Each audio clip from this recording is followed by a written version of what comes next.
नमस्कार, स्वागत है आपका के न्यूज में। मैं हूं आपके साथ विशाल पंडित। आप देख रहे हैं हमारा खास कार्यक्रम चुनावी अखाड़ा। इन दिनों ये सियासत का ये अखाड़ा घमासान का सबब बना हुआ है।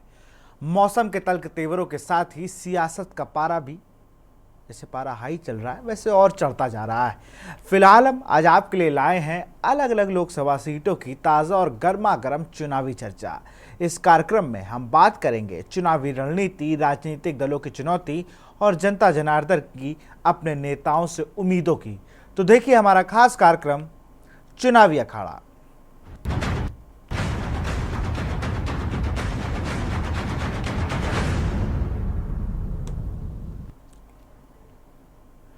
चुनावी अखाड़ा में सबसे पहले हम बात करेंगे पूर्वांचल में टॉप मोस्ट इम्पॉर्टेंट सीट की। उसका नाम है आजमगढ़। टॉप मोस्ट इसलिए क्योंकि अखिलेश यादव यहां से 2019 में जीते थे।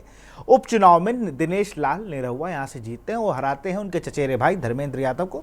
धर्मेंद्र यादव इस बार फिर से मैदान में हैं और कयास क्या लगाए जा रहे हैं वो देखते हैं। आजमगढ़ लोकसभा सीट पर बीजेपी प्रत्याशी दिनेश लाल निरहुआ का मुकाबला समाजवादी पार्टी के धर्मेंद्र यादव से है। आजमगढ़ लोकसभा सीट से बसपा के मसूद अहमद मैदान में है। चुनाव प्रचार में सभी पक्षों ने ताकत झोंक दी है। आजमगढ़ के रण में सपा का पूरा कुनबा सक्रिय रहा। सपा सुप्रीमो अखिलेश यादव हो या डिंपल यादव, सबने ताबड़तोड़ रैलियां की।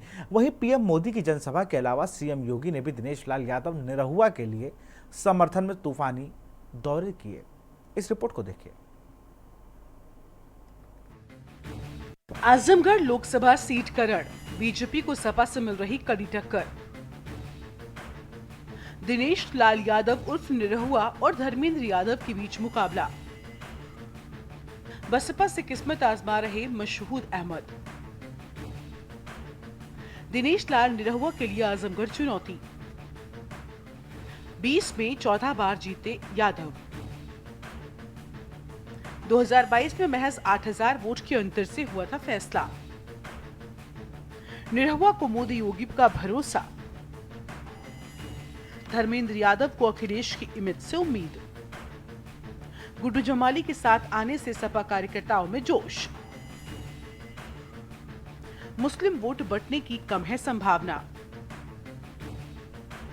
एक ऐसी सीट जहां पर आजादी के बाद से अब तक कुल 20 बार चुनाव हुए और इसमें से 14 बार यादव समुदाय के नेता ही जीते। बात हो रही है आजमगढ़ सीट की। इस बार भी यहां दो यादव उम्मीदवारों के बीच कांटे का मुकाबला है। सपा मुखिया अखिलेश यादव के भतीजे धर्मेंद्र यादव सपा के टिकट पर, जबकि भोजपुरी फिल्मों के सुपरस्टार दिनेश लाल यादव निरहुआ बीजेपी के टिकट पर एक बार फिर से आमने सामने हैं। इस सीट पर मुस्लिम मतों की अच्छी खासी संख्या को देखते हुए बसपा ने मशहूद अहमद को टिकट दिया है। आजमगढ़ संसदीय सीट का जातीय आंकड़ा, कुल 17.3 लाख वोटर हैं। मुस्लिम मतदाता 35%, दलित मतदाताओं की आबादी 17%, सवर्ण मतदाताओं की संख्या 19% के आसपास। निरहुआ के लिए आसान नहीं लड़ाई। बता दें कि आजमगढ़ लोकसभा सीट पर निरहुआ और धर्मेंद्र यादव दूसरी बार आमने सामने आए हैं। बहरहाल 2022 के उपचुनाव में धर्मेंद्र यादव को शिकस्त देने वाले निरहुआ के लिए लड़ाई आसान नहीं मानी जा रही है। निरहुआ को जहां मोदी और योगी का भरोसा है, तो वहीं धर्मेंद्र यादव को अखिलेश यादव का और कुछ हद तक गुड्डू जमाली के साथ आ जाने से भी जोश बढ़ा है। देखिए 4 जून को 12 बजे पिक्चर रिलीज हो जाएगी और उसका नाम होगा एक थी भारतीय जनता पार्टी। लगातार जनता का गुस्सा बढ़ता चला जा रहा है और 7वें चरण आते आते आप देख लेना 7वें आसमान पर होगा। पूर्वांचल की जनता और खासकर इन 2 चरणों की जनता भारतीय जनता पार्टी को कभी स्वीकार नहीं कर सकती। बता दें कि आजमगढ़ लोकसभा सीट पर निरहुआ के लिए प्लस पॉइंट यही है कि वो धर्मेंद्र यादव को 2022 के उपचुनाव में शिकस्त दे चुके हैं, लेकिन तब से लेकर अब तक हालात काफी बदल चुके हैं। 2019 के आम चुनावों से तुलना करें तो समाजवादी पार्टी का गठबंधन भी बदल चुका है। तब समाजवादी पार्टी का बीएसपी के साथ चुनावी गठबंधन था, लेकिन इस बार कांग्रेस के साथ गठबंधन इंडिया ब्लॉक के बैनर तले हुआ है, जिसमें अरविंद केजरीवाल की आम आदमी पार्टी भी शामिल है।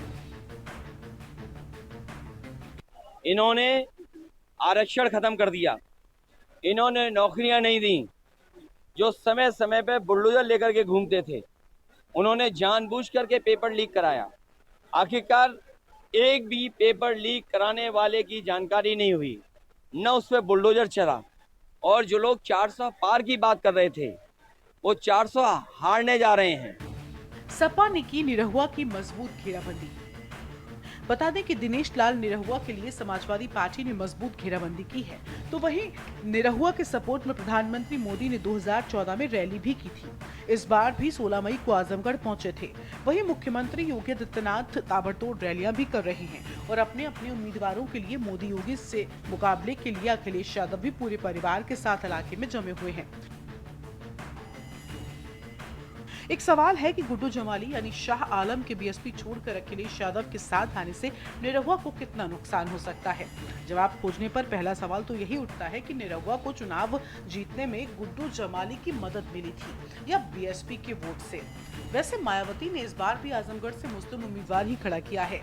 मशहूद अहमद बीएसपी के टिकट पर चुनाव मैदान में है। मुस्लिम वोट बढ़ने की कम संभावना। कांग्रेस और सपा के साथ चुनाव लड़ने से मुस्लिम वोट बढ़ने की कम ही संभावना है, लेकिन मशहूद अहमद निरहुआ के खिलाफ जा रहे वोट बैंक में सीन लगा सकते हैं, क्योंकि वहां बुनकर और अंसारी जैसे पिछड़े वोटरों की तादाद काफी है। ऐसे में जरूरी नहीं है कि निरहुआ के लिए उपचुनाव जैसी राह आसान हो ही। निरहुआ 2019 में भी जोरदार कैंपेन कर रहे थे और उनके आसपास भीड़ भी खूब जुट रही थी। शायद पहली बार निरहुआ के फैंस उनको नेता के रूप में सामने देख रहे थे। लोग बताते थे कि निरहुआ की गाड़ी पर उनके फैंस वैसे ही टूट पड़ रहे थे जैसे किसी जमाने में राजेश खन्ना की कार तक को चूम लेने के किस्से सुनाए जाते हैं। लेकिन वो भीड़ वोटों में तब्दील नहीं हुई और अखिलेश यादव से निरहुआ चुनाव हार गए। और जो साल भर मेहनत करता है वो परीक्षा से डरता नहीं है। और हम लोग 19 में जब आए थे तब से लेके अभी तक लगातार क्षेत्र में बने हैं, जनता के बीच रहते हैं, तो जनता का प्यार मिल रहा है, आशीर्वाद मिल रहा है। आज चुनाव का आखिरी दिन है, रोड शो भी है बहुत बड़ा, तमाम लोग बड़े लोग आ रहे हैं। जी, आज सब लोग आ रहे हैं, आज बहुत भव्य रोड शो होगा, आप लोग भी आइए। आप लोग अच्छा, ये क्या लग रहा है कितने मार्जिन की जीत होगी? इस बार 80,000 से जीत होगी। पिछली बार 8,000 से जीते थे जी। और आजमगढ़ में इतना काम हुआ है कि सब लोग सपोर्ट कर रहे हैं, तो इस बार 80,000 से। क्या काम आएगी निरहुआ की सक्रियता?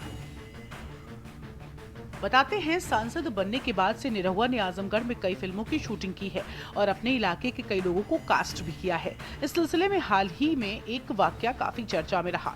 असल में आजमगढ़ के दौरे पर एक बार मुख्यमंत्री योगी आदित्यनाथ ने निरहुआ की भी गोरखपुर सांसद रविकिशन की तरह ही खिंचाई की थी।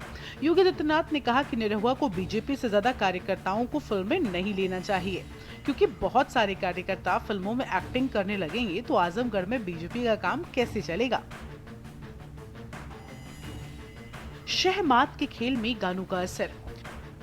निरहुआ के गानों का ही असर है कि आजमगढ़ पहुंचकर समाजवादी पार्टी डिम्पल यादव जगह जगह भोजपुरी में भाषण देने लगी है और अखिलेश यादव याद दिलाते फिर रहे हैं कि फिक्र की अब कोई बात नहीं है, क्योंकि गुड्डू जमाली साथ आ गए हैं।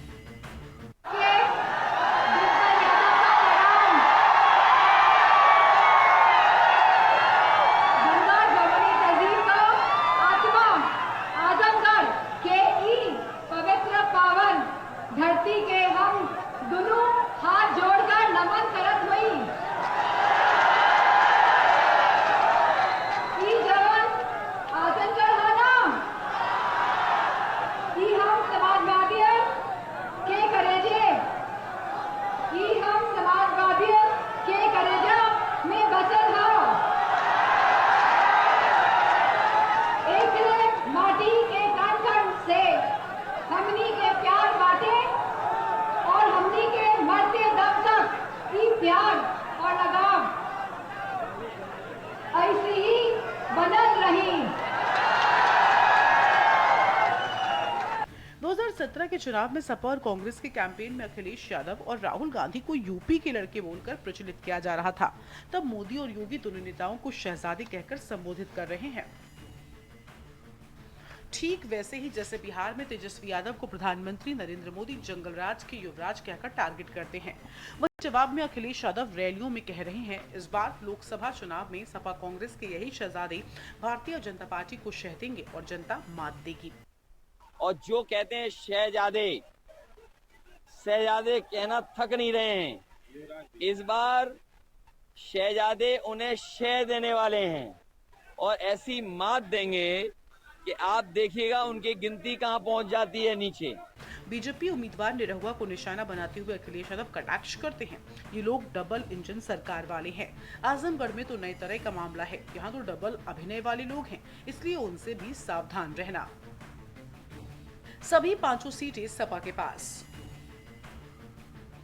बता दें कि आजमगढ़ लोकसभा क्षेत्र में 5 विधानसभा सीटें आती हैं, जिनमें गोपालपुर, सगड़ी, मुबारकपुर, आजमगढ़ और मेहनगर शामिल है। 2022 के विधानसभा चुनाव में यहां सभी सीटों पर सपा को ही जीत मिली थी, इसलिए धर्मेंद्र यादव को लोकसभा चुनाव में इसका फायदा मिल सकता है। आजमगढ़ जिले में आजमगढ़ के अलावा लालगंज लोकसभा क्षेत्र भी है और यहाँ पर 10 विधानसभा सीटें हैं। ये सभी सीटें सपा के ही पास है। इन 10 विधायकों में से 4 यादव और 2 मुसलमान हैं। स्पेशल डेस्क के न्यूज़ इंडिया। यहाँ रुकते एक छोटी सी ब्रेक के लिए जल्द हाजिर हो गए। ब्रेक के बाद आपका स्वागत है। उत्तराखंड में लोकसभा मतदान प्रक्रिया पूरी होने के बाद चुनावी आयोग उत्तराखंड के निकाय चुनाव की तैयारियों में जुट गया है और निकाय चुनाव की तैयारियां अभी कुछ इस तरह देखने को मिल रही हैं। इस बार परलोक से आकर मुर्दे भी अपने मतों का प्रयोग करेंगे। इतना ही नहीं, एक व्यक्ति 2 अलग अलग जगह से अपने पसंदीदा उम्मीदवार को वोट दे सकता है। साथ ही जिन लड़कियों की शादी हो गई है वो महिलाएं अपने घर जाकर वोट कर सकेंगी। क्या है अजब गजब तैयारी, इस रिपोर्ट को देखिए। चुनाव आयोग भले ही चुनाव प्रक्रिया को निष्कर्ष करने की बात करता हो, लेकिन जिम्मेदार अधिकारियों की लापरवाही के चलते चुनाव आयोग की कार्यशैली पर सवाल खड़े हो ही जाते हैं। जी हां, एक बार फिर जसपुर एसडीएम की लापरवाही के चलते चुनाव आयोग सवालों के कटघरे में खड़ा हो गया है, क्योंकि जसपुर की नगर पंचायत महुआ डाबरा क्षेत्र में एसडीएम की लापरवाही से कुछ ऐसे कारनामे हो गए हैं जिन्हें सुनकर आप भी दंग रह जाओगे। दरअसल महुआ डाबरा क्षेत्र में मतदाता सूची को दुरुस्त करने का काम चल रहा था और इसी काम में कुछ के ऐसे नाम दर्ज कर दिए गए जो इस महुआ डाबरा नगर पंचायत के निवासी ही नहीं है। इतना ही नहीं, लिस्ट में ऐसे भी नाम दर्ज कर दिए गए हैं जो अब इस दुनिया में ही नहीं है, जिनका निधन हो गया है। लापरवाही के मामला यही नहीं थमा, कुछ ऐसे नाम भी लिस्ट में दर्ज कर दिए गए हैं जिन्होंने अपना क्षेत्र छोड़ दिया या फिर जिनकी शादी हो गई। उन लड़कियों के नाम लिस्ट में शामिल हैं। कुछ ऐसे नाम भी लिस्ट में दर्ज कर दिए गए हैं जो महुआ डाबरा नगर पंचायत निवासी नहीं है, जिनका नाम दूसरी वोटर लिस्ट में भी है और महुआ डाबरा वोटर लिस्ट में भी है। 2 जगह वोट डालने का अधिकार उनको भी दे दिया गया है। पिताजी फरवरी के में एक्सपायर हुए थे। मृत्यु प्रमाण पत्र के लिए एप्लीकेशन दे रखी है जो अभी तक जारी नहीं हुआ। उसके बाद खाली वोटर लिस्ट में नाम आ गया था, जो शिकायत के बाद काट देगा। वोटर लिस्ट में तो धांधलीबाजी चल रही है, क्योंकि जो पहले होता था गांव की आंगनवाड़ी सहायिका केंद्र से जो है वोट बनते थे, अब के इन्होंने बाहर के आदमी बुलाए हैं जो कि गांव के आदमी को ऑब्जेक्शन उठाने को तैयार नहीं थे। लेकिन हमने इस पर आपत्तिजनक टिप्पणी दी है और हमने जो है कम से कम 200-250 वोट फर्जी पाए हैं, जो कि गाँव के भी हैं, बाहर के भी हैं। गाँव में आके बाहर के आदमी रह रहे हैं तो किराए पर रह रहे हैं, उनके वोट बन गए हैं। बाकी लगभग 250-200 वोट यूपी के हैं। अब उसमें जो है बहादुरपुर के हैं और हमीरा वाले के हैं और खुदपुरी साइड के हैं। तो हम चाहते हैं कि निर्वाचन जो है सही और शुद्ध तरीके से जो है जांच कराए और जो है वोटर लिस्ट में जो धांधलीबाजी है उसकी जो है निष्पक्षता से जांच की जाए। मामला वोटर लिस्ट से निकलकर अब एसडीएम कार्यालय तक पहुंच गया और एसडीएम कार्यालय में पहुंचकर शिकायतकर्ता द्वारा शिकायत भी कर दी गई है और मामले की जांच की मांग की गई है। लेकिन मजाल, एसडीएम साहब बढ़ते तापमान में भीषण गर्मी में निकलकर धरातल पर जाकर शिकायत का मुआयना करते या किसी कर्मचारी से पूछते कि ऐसा लिस्ट में क्यों हुआ, किस दबाव में लिस्ट में फर्जी नाम दर्ज कराए जा रहे हैं। वहीं शिकायतकर्ता का आरोपी की एसडीएम साहब ने कुछ नाम तो लिस्ट से काट दिए हैं, लेकिन कुछ नाम लिस्ट में से हटाने के लिए ठोस सबूत मांगे जा रहे हैं। ऐसे में आप ही सोचिए जरा, शिकायतकर्ता कहां से सबूत इकट्ठा करेगा और एसडीएम साहब को कहां से ला कर देगा। शिकायत के आधार पर एसडीएम साहब को ही टीम का गठन कर देना चाहिए और ईमानदारी से निष्पक्ष जांच कर दूध का दूध पानी का पानी करना चाहिए। और कि मतदाता सूची में बाहरी व्यक्तियों को शामिल कर लगभग 250 नाम फर्जी वोट बना दिए गए, जिसकी शिकायत मैंने एसडीएम जसपुर और अधिशासी अधिकारी महुआ डाबरा और उच्चाधिकारियों से की। उसके पश्चात जो है हमारी सुनवाई के दौरान एसडीएम साहब ने लगभग 100-125 वोट कैंसिल कर दिए, लेकिन जो बाकी रह गए उनके सबूत के अभाव में वो हमसे सबूत मांग रहा है कि इनके सबूत लेकर आओ तब मैं इनके वोट काटूंगा। बाकी एसडीएम साहब ने उन जो शेष व्यक्ति हैं उनसे कोई सबूत नहीं लिया, न उन्हें कोई नोटिस दिया, न उन्हें उन पर कोई कार्रवाई। अब जो जिनने ये वोट फर्जी थे, जिस अधिकारी ने ये फर्जी वोट मिली भगत से करे, उन पर भी कोई कार्रवाई नहीं की। तो मेरी ये मांग है कि निष्पक्ष तरीके से जो वोट ये शामिल करे गए हैं सबूत के अभाव में, इन पर जो है निष्पक्ष तरीके से कार्रवाई हो। मेरा चुनाव आयोग, निर्वाचन आयोग से भी ये कहना है। निर्वाचन आयोग एक तरफ तो कहता है कि हम जो है निष्पक्ष जांच करेंगे, निष्पक्ष जांच के नाम पर केवल जो है खाना पूर्ति हो रही है, कोई कार्रवाई नहीं हो रही है। तो बाहरी व्यक्ति थे जो हमारे गांव के में रहते ही नहीं है, जिनकी मृत्यु हो गई उनको शामिल कर लिया गया, जिनकी 5-6 साल पूर्व जो है शादी हो गई उनको शामिल कर लिया गया। वहाँ बहादुरपुर उनके लगभग 64 नाम, 60-70 नाम जो है शामिल कर लिए गए। वो जब हमने सबूत पेश करा तब जाकर उन्होंने कैंसिल करे। अगर हमारे पास अब जिन व्यक्तियों के सबूत हैं तो हम वो कैंसिल कर रहे हैं, जिनके हमारे पास सबूत नहीं है तो वो कह रहा है कि सबूत लेकर आओ। भाई तुम भी तो कुछ जांच करो। अधिकारियों से हमारा ये कहना है कि आप भी तो कुछ जांच करो, आप भी तो कुछ इनसे प्रमाण लो।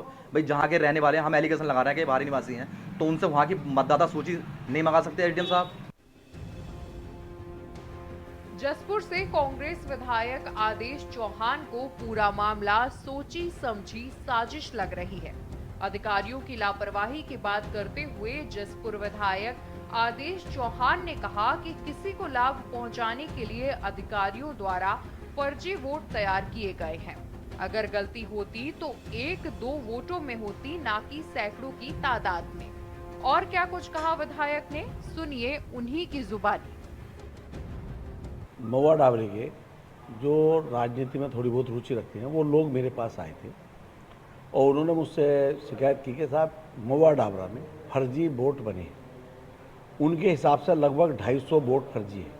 वोट पकड़ में आए हैं वो सीमांत गांव के हैं जिसमें कि 10 की मृत्यु हो चुकी है। तो ये प्रशासन की घोर लापरवाही है। जो भी इसमें दोषी है, क्योंकि 1 हो जाता, 2 हो जाता, क्योंकि ज़्यादा वोट नहीं हुआ लगभग, अगर कुछ लेकिन अगर इतने वोट बने हैं तो कहीं ना कहीं प्रशासन और किसी को लाभ पहुंचाने के लिए ऐसा लगता है कि ये बनाए गए हैं। और अभी जो 250 वोटों के लिए कहा गया भाई जो वोट ये हैं, जबकि उनके घर महुआ डाबरे में नहीं है, उनकी जांच इसलिए नहीं हो रही कि भाई इनके वो कह रहे हैं कि आप शिकायत ला के दो प्रमाण। अब ये प्रमाण कायदे में ढूंढना प्रशासन को चाहिए कि भाई आपको जब आपत्ति दे दी कि ये 250 लोग यहाँ नहीं रहते।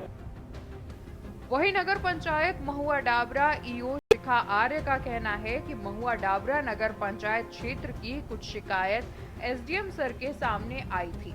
एसडीएम साहब द्वारा शिकायतकर्ता के सामने शिकायत का निस्तारण कर दिया गया है। कुछ वोटर लिस्ट में बाहरी व्यक्तियों के नाम दर्ज थे, जो मर गए हैं उनके नाम दर्ज थे। कई व्यक्तियों के 2-2 वार्डों में नाम दर्ज थे, जिसकी लिस्ट बनाकर एसडीएम द्वारा जिले में भेज दी गई और जल्द कार्रवाई अमल में लाई जाएगी। के संज्ञान में मामला आया था कि कुछ शिकायतें हमें प्राप्त हुई थी, जिसमें कुछ लोगों के 2 बार नाम 2 अलग अलग वार्डों में नाम दर्ज थे, कुछ मृतक लोगों के नाम थे और कुछ लोगों के बाहरी व्यक्तियों के नाम भी जोड़ दिए गए थे। जिसमें सुनवाई के लिए हमारे एसडीएम साहब ने सभी लोगों को सुनवाई के लिए आमंत्रित किया था, जिसमें शिकायतकर्ताओं के समक्ष सुनवाई की गई। जो लोग प्रस्तुत हुए उनके समक्ष सभी शिकायतों का निदान किया गया, जिसमें जो फर्जी और मतलब जो भी चीज़ें पाई गई उनको समक्ष में उन लोगों के समक्ष उसका निदान किया गया। क्योंकि 2 वार्डों में नाम थे, जैसे कुछ लोगों ने एक जगह पे घर बनाया और दूसरी जगह पे निवासरत थे, तो उनका डबलिंग में आ गया था। प्रायः ये होता नहीं है लेकिन हो गया था, और कुछ मृतक लोग भी इसमें शामिल थे। और ये सभी संस्तुति हम एसडीएम साहब द्वारा बना के जिला पंजीय स्थानीय कार्यालय को भेज दी गई है और सभी अग्रिम निर्णय उनके द्वारा किया जाएगा। बहरहाल जिनके कंधों पर वोटर लिस्ट दुरुस्त करने की जिम्मेदारी थी, उन्हीं की देखरेख में इतनी बड़ी संख्या में फर्जी वोट तैयार हो जाना और शिकायत के बाद भी कोई ठोस कार्रवाई न करना, ऐसे में पूरा मामला कहीं न कहीं दबाव या साजिश का लगता है। अब देखने वाली बात होगी कि चुनाव आयोग ऐसे लापरवाह अधिकारियों पर किस तरह की कार्रवाई करते हैं, या फिर चुनाव आयोग भी मामले को गोल गोल कर देता है। ब्यूरो रिपोर्ट, के न्यूज़ इंडिया। फिलहाल चुनावी अखाड़े में इतना ही। देख रहे के न्यूज़ इंडिया। नमस्कार।